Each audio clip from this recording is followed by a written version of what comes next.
Bonjour, voici cette fois-ci une vidéo consacrée à l'expressionnisme et à l'influence des arts premiers sur la peinture et sur l'art plus généralement de la fin du 19e siècle. Alors tout d'abord, je commence avec Vincent van Gogh, artiste issu du monde de l'impressionnisme qui va développer une tendance expressionniste dans son œuvre. Le portrait que vous avez, ou l'autoportrait plus exactement que vous avez ici sous les yeux, date, comme vous le voyez, de 1889. C'est-à-dire qu'il est peint à la fin de la vie de Van Gogh, période qui est très troublée pour lui, où il alterne les moments où il fait des séjours en asile psychiatrique et des moments où il retourne dans la vie normale, dirons-nous. C'est un personnage qui était assez instable au niveau de l'humeur, mais aussi qui avait tendance à boire beaucoup d'absinthe, comme de nombreux artistes à son époque, ce qui n'a pas aidé à sa stabilité. Alors, dans cet autoportrait, ce qui frappe, je trouve, c'est l'expression qui s'en dégage. On a en même temps, quand vous l'observez, une fixité du regard, un regard vraiment qui vous interpelle, qui vient vous chercher, et un regard qui exprime un certain tourment. Et en même temps, par rapport à cette fixité du regard qui se trouve vraiment au milieu du tableau, vous sentez tout autour du regard une instabilité, un mouvement qui est généré par tous les traits de pinceau que vous avez, que ce soit pour le fond ou même pour le vêtement dans cette zone-ci. Ce contraste entre les deux provoque un sentiment de tension, d'ambiguïté qui est vraiment recherché par l'artiste. Alors, cet artiste est issu du mouvement de l'impressionnisme. On peut le percevoir au travers de la vivacité des couleurs qui sont à nouveau complémentaires, puisque par exemple par rapport au fond qui est plutôt dans les bleutés, vous avez le goût de développer toute une barbe dans les orangés, qui est donc la couleur complémentaire, et on sent la vivacité de ces couleurs aussi, des couleurs sorties pratiquement pures du tube de peinture. Mais aussi, ce que vous pouvez voir, c'est cette liberté de touche, une longue touche rapide, surtout pour toute la zone du faux et la zone du vêtement, qui caractérise également l'impressionnisme. Maintenant, ce qu'il est intéressant de remarquer, c'est que dans la représentation, on perçoit qu'on est incapable de dire où se passe la scène. Est-ce dans un intérieur? Est-ce dans un extérieur? Il n'y a pas de paysage? L'arrière-plan ne nous donne aucune indication. On sent que l'artiste, dans le traitement du fond, mais du vêtement également, et même de certains éléments du visage, nous allons nous rapprocher, prend des libertés par rapport au réel. Et ces libertés, il les prend dans un but d'augmenter l'expressivité de l'œuvre. Et c'est cette liberté par rapport au réel pour augmenter l'expressivité qui caractérise cette tendance expressionniste. Petit détail par exemple du regard, il est intéressant de remarquer combien, à mesure qu'on se rapproche de la zone du regard, les traits, les coups de pinceau deviennent plus petits. Ils deviennent plus droits aussi pour donner cette fixité. On le perçoit très bien avec l'angulosité de certains traits qui existent et la précision de certains traits qui existent autour du regard. Observez également qu'au niveau des couleurs utilisées, vous avez une dominante d'orange ici pour évoquer la carnation, avec des touches de blanc pour accrocher la lumière. Vous sentez d'ailleurs combien le coup de pinceau est travaillé pour permettre d'accrocher la lumière sur la surface de la toile. Ce n'est pas une peinture léchée, académique, au contraire, le coup de pinceau est extrêmement présent. Et par contraste avec cette zone-ci, sentez combien dans cette zone-ci, par exemple, on est beaucoup plus vers les bleutés, avec des touches de bleu légèrement mauve, particulièrement marquées comme ici. Dans la zone autour de la bouche, observez comment, pour dessiner les lèvres, il a cette touche de rouge et puis il vient remplir avec du bleu la lèvre elle-même. Donc là aussi, on sent qu'il y a une liberté, encore assez légère, mais une liberté par rapport aux couleurs habituelles du réel. Tout ça dans le but de faire ressortir certains éléments par rapport à d'autres, parce qu'évidemment, la bouche avec ses tons bleutés ressortira par rapport à l'élément orangé de la barbe qui existe juste autour. Ici aussi, sentez que les touches sont beaucoup plus petites pour tout le mouvement de la barbe par rapport aux longues touches que vous avez sur le côté pour le fond là-bas. Observez aussi comme à nouveau, il cherche à accrocher la lumière dans des zones telles que celle-ci. Cette autre toile de Vincent van Gogh, qui est l'église d'Auvers-sur-Oise à la dernière année de sa vie en 1890, exprime également vraiment un tourment. Vous avez une image d'église. Le thème de l'église était important pour Vincent van Gogh puisque au départ, il avait hésité entre deux professions, soit celle de prédicateur, calviniste, protestant, donc soit la profession de peintre. Il va d'abord s'essayer à la profession de prédicateur qui ne va pas lui réussir et puis il va basculer vers la profession de peintre qu'il a apprise de façon autodidacte et non pas dans une académie. Il apprendra en fréquentant les impressionnistes, d'où l'influence de l'impressionnisme sur son œuvre. À nouveau, d'ailleurs ici, vous sentez la puissance des couleurs et ce travail par touche qu'on sent particulièrement fort dans cette zone-ci. D'ailleurs, vous pouvez peut-être trouver une petite inspiration du néo-impressionnisme par l'idée de travailler avec toutes des petites touches juxtaposées. Mais à la différence de Seurat et de Signac, ces petites touches ne sont justement pas petites, elles constituent des coups de pinceau relativement longs et donc même si on se met très loin, les points ne se mélangent pas dans l'œil pour créer de nouvelles couleurs, ça sert juste à accrocher la lumière, à la faire vibrer sur l'œuvre. Mais à propos de lumière pour cette œuvre, posez-vous la question où est la source de lumière qui éclaire la scène? Si on contemple l'église, qu'on regarde l'ombre portée de l'église sur le sol, on se rend bien compte que la lumière doit venir de derrière. Et pourtant, le ciel est tout sombre. Il est vraiment orageux, tempétueux même, avec toutes les touches assez tourmentées qui donnent du mouvement dans le ciel, et il est évident que le soleil n'est pas en arrière-plan. D'ailleurs, l'ombre du personnage ici ne semble pas non plus convaincante. Donc en fait, on remarque que l'artiste réinvente les choses. Son objectif est évidemment de créer une expressivité, également dans les formes. Regardez comme cette église ondule.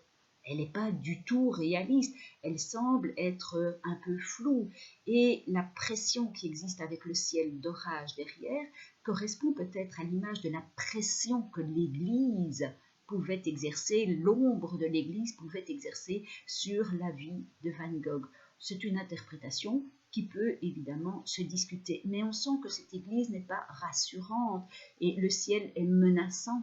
Il y a une impression d'oppression qui existe dans cette scène-ci, à laquelle semble un peu échapper peut-être le petit personnage féminin habillé à la manière d'une Bretonne, parce que Vincent Van Gogh avait été faire des voyages en Bretagne, qui avance ici. Et vous avez également, vous pouvez observer ce chemin qui se divise en deux, et aucun des deux chemins ici au bout ne semble mener vers une véritable issue.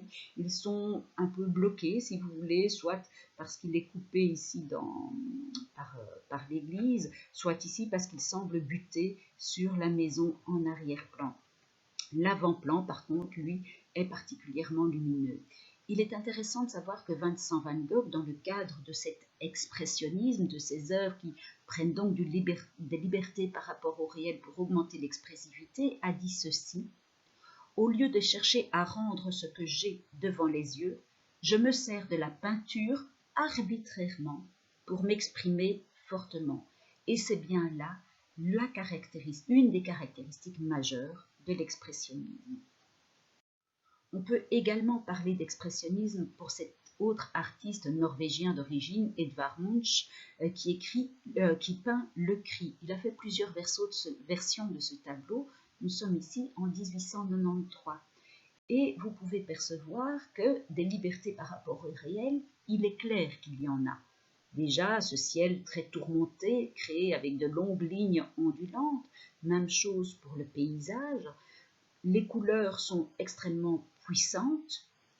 Vous avez des couleurs pures, pourrait-on dire, comme dans l'impressionnisme, avec une touche libre, comme dans l'impressionnisme, mais la longueur des touches, comme dans l'arrière-plan chez Van Gogh, est exagérée, exagérément longue, du coup on perd les détails.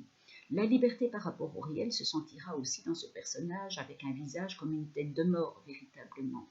Et dans la composition de l'œuvre, vous sentez vraiment cette volonté d'expressivité. Vous avez ces personnages qui hurlent en avant-plan, qui est constitué de toute une série de lignes courbes, comme en écho avec la nature qui se trouve ici, tandis que le monde des hommes, pourrait-on dire, auquel il semble ne plus appartenir qu'à moitié, lui est constitué de lignes droites, comme vous pouvez l'observer pour cette rambarde, ce chemin, ou les deux personnages habillés que vous avez ici en arrière-plan. Et donc vous avez une perspective qui est avec une ligne de fuite très forte, exagérée ici, qui fuit vers l'arrière du tableau, qui crée une véritable tension, faite de lignes droites, je vous l'ai dit, qui contraste fortement avec le paysage, plus en arrondi, plus en tourment pour cette zone-ci, en tout cas pour le personnage qui fait écho dans les formes, quoique cette zone soit un peu plus apaisée, là où vous pouvez observer les bateaux. Pour la petite histoire, Edvard Munch, qui également était un peu instable, en tout cas on le considérait comme tel à l'époque, a subi à plusieurs reprises des séances d'électrochoc, parce que c'est le traitement qu'on donnait régulièrement aux gens un peu instables, pourrait-on dire, dans les hôpitaux psychiatriques. Et il raconte combien, quand il sortait d'une séance d'électrochoc, il avait l'impression d'entendre des hurlements dans les oreilles. Et c'est peut-être cette expression-là qu'il fait vivre au personnage représenté dans la zone centrale. Ce personnage met les mains sur les oreilles et semble crier en même temps dans le tableau. Une expression donc peut-être de choses que Edvard Munch vivait. Alors au travers de l'œuvre de Gauguin, je veux également vous parler d'une autre tendance qui existe à la fin du XIXe siècle. C'est le goût pour les arts premiers, arts qu'ils soient océaniens, du Pacifique, progressivement d'Afrique aussi, ou aussi influence du Japon qui est très présente à la fin du XIXe siècle. Ces influences des arts dits exotiques viendra bien sûr en partie du fait du développement des colonies que l'Europe possède au travers le monde, mais également par la présence des expositions universelles qui se développent dès les années 1850-51. En effet, à cette époque-là, il y en a une à Londres qui a été très importante, mais toute une série d'autres expositions universelles vont exister et vont permettre d'exposer en Europe, la plupart du temps, des œuvres venant de l'entièreté du monde, créant une curiosité par rapport à ce qui existe ailleurs.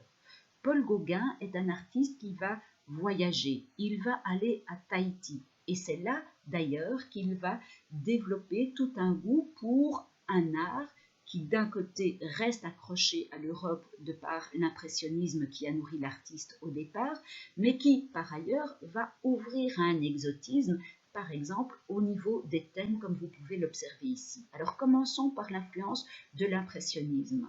Où le trouve-t-on? Dans les couleurs à nouveau. Regardez comme ces couleurs sont soutenues, vives, avec le goût des contrastes de couleurs complémentaires, vert et rouge. Vous avez aussi des couleurs pures, le jaune, le rouge, le bleu, qui sont fortement marqués. Nous verrons des détails dans le vêtement blanc et nous verrons bien là-dedans que la présence de la touche et des ombres colorées reste quelque chose de fortement marqué. Par contre, au niveau du goût de l'exotisme, on le sent dans l'iconographie. Les personnages représentés sont des personnages exotiques, mais également la nature représentée est une botanique qui est exotique. Mais vous pouvez observer autre chose aussi, c'est que Gauguin lutte également contre la dissolution de la forme que l'impressionnisme avait développée au cours des années 1870 et 80. Nous sommes ici en 1892 et vous sentez que vous retrouvez une forme au contour beaucoup plus clairement noté. Vous observez aussi que vous avez dans le rendu des éléments de la nature, par exemple les plantes ou les éléments du paysage, une simplification des formes. Elles sont stylisées, comme résumées. On a les contours essentiels, mais les couleurs ont tendance à être posées assez fortement en aplat. Par exemple, pour évoquer le ciel ou la nature dans le lointain ici, vous n'avez pas une dissolution des formes ou une baisse de l'intensité de la gamme chromatique, on n'a pas de perspective atmosphérique, par exemple, pas de perspective chromatique, je veux dire plus exactement, mais on sent qu'on a des plages de couleurs posées en aplat. Pour ça, l'influence du japonisme est sans doute assez présente. Voici un détail de la robe du personnage. Vous voyez très bien l'influence de l'impressionnisme dans le goût de ces ombres colorées qui vont combiner des éléments plus orangés en contraste avec d'autres plus bleutés, toujours ces couleurs complémentaires. Et vous sentez très bien aussi la présence du coup de pinceau assez rapide, assez épais, comme je l'ai mentionné pour l'impressionnisme afin d'accrocher la lumière. Mais à propos de l'influence du Japon, cette influence est assez importante à la fin du XIXe siècle, car c'est à cette époque-là que sous l'empereur Meiji, le Japon ouvre ses portes à nouveau au commerce depuis plus de 3 siècles de fermeture. Et c'est à cette époque que toute une série d'estampes japonaises vont venir jusque dans nos contrées et intéresser les Européens. Et voici un exemple d'estampe japonaise pour laquelle vous pouvez observer, donc une estampe c'est un élément qui est imprimé, hein, c'est ça le terme d'estampe. Donc c'est imprimé et vous voyez que ici vous avez pour le rendu du paysage cette même simplification des formes avec des contours précis, cette même synthétisation, stylisation de la végétation que ce dont j'ai parlé pour Gauguin. Cette façon de faire d'ailleurs influencera aussi à la fin du XIXe siècle la naissance de la bande dessinée. Vous savez, la bande dessinée avec ce qu'on appelle la ligne claire, un peu comme Tintin. C'est quelque chose que vous voyez par exemple dans les personnages ici, où les contours sont présents, mais les couleurs sont posées en aplat, ce qui caractérise la technique de l'impression utilisée pour les estampes que les Japonais font en grand nombre. Et donc, l'influence du Japon se ressent dans la peinture de quelqu'un comme Gauguin, mais également dans tout le développement de l'art nouveau, pour ceux qui connaissent ce mouvement qui existe dans le domaine de l'architecture et de l'art du mobilier, de la décoration, etc. Alors, je vous montre également cette autre œuvre de Paul Gauguin qui s'appelle Oviri, qui veut dire sauvage, qui est le nom d'une déesse qui existait à Tahiti. Et quand vous voyez la représentation, vous sentez combien nous sommes loin de tout académisme. On a un côté très influencé par les arts premiers, donc non seulement au niveau du thème, mais également au niveau des formes. On a des disproportions marquées, un visage qui est comme un masque exotique avec une exagération dans les dimensions des yeux. On sent aussi que le traitement du corps est quelque peu maltraité, j'ai envie de dire, les proportions ne sont pas justes, le corps est assez compact, la façon de mettre les deux jambes de profil est un peu brutale, et Gauguin disait d'ailleurs, l'art est une abstraction, tirez-la de la nature en rêvant devant elle. Donc lui aussi est un artiste qui invite non pas à négliger totalement la nature, mais à se libérer de l'imitation précise de celle-ci. Il s'agit de rêver de la nature pour créer une œuvre qui est en quelque sorte une abstraction qui est libre par rapport à la nature et qui dépasse la simple imitation, la simple entre guillemets, imitation de la nature que l'académisme avait mis comme étant un sommet de l'art aux époques précédentes. Et donc ici aussi, vous sentez que l'avant-garde artistique ouvre de nouvelles pistes qui préparent à l'avènement de l'art moderne du XXe siècle.